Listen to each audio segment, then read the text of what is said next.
Som-hi va, que som dijous 3 d'abril. Avui tornem a parlar d'esports, perquè el futbol de botons, del que ara parlarem, és en efecte un esport reconegut com a tal per part de la Generalitat. I Centelles n'és una de les seus de referència. L'Infopodcast del 9-9, amb Miquel Giol.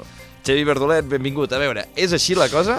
Doncs és així, i la prova és que el cap de setmana passat s'hi va disputar la Copa de Futbol de Botons, apuntable per al rànquing català.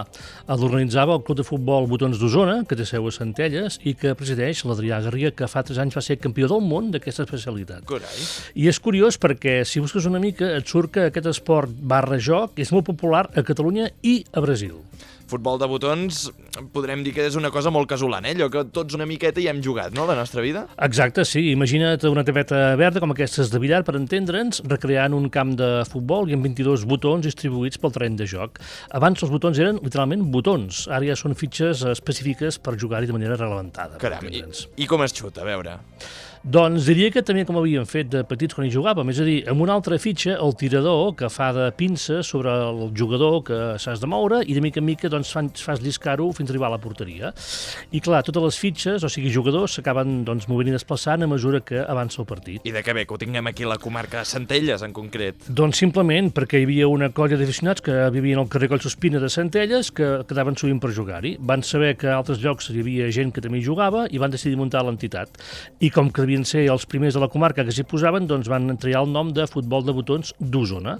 De fet, dissabte hi va haver-hi doncs, equips de Santa Maria de Palautordera, Barcelona, Sant Boi de Llobregat i fins i tot Reus. O sigui que Centelles ja és una seu habitual de competició. Sí, l'any passat, per exemple, ja es va fer també aquesta Copa Catalana de Futbol de Botons i, a més, el fet que des de fa 2 anys hagi estat reconegut com a esport, doncs també ha ajudat a donar-hi encara més impuls i que més grups i entitats doncs, s'hi vagin afegint i que més enllà del joc doncs, també sigui vist com un veritable esport, com són els escacs, per exemple, no? Esport mental, diríem, però esport. I en aquest cas també amb tècnica i estratègia, perquè també se n'ha de saber.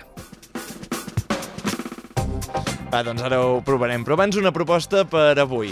Doncs podem recomanar l'estrena del documental Mujeres Calvas, que presenta el relat de 7 dones, entre elles la manlleuenca Núria Garriga, sobre l'alopècia femenina. Serà als Multicines Sucre de Vic a partir de 7:45 i després amb un col·loqui. Doncs Xavi Verdolet, moltes gràcies per aquesta recomanació. Jo t'espero aquí fora, vaig preparant els botons i va, que ara farem una partida. Agafo la tapeta. Nosaltres hi tornem demà amb un nou Infopodcast. Que vagi bé.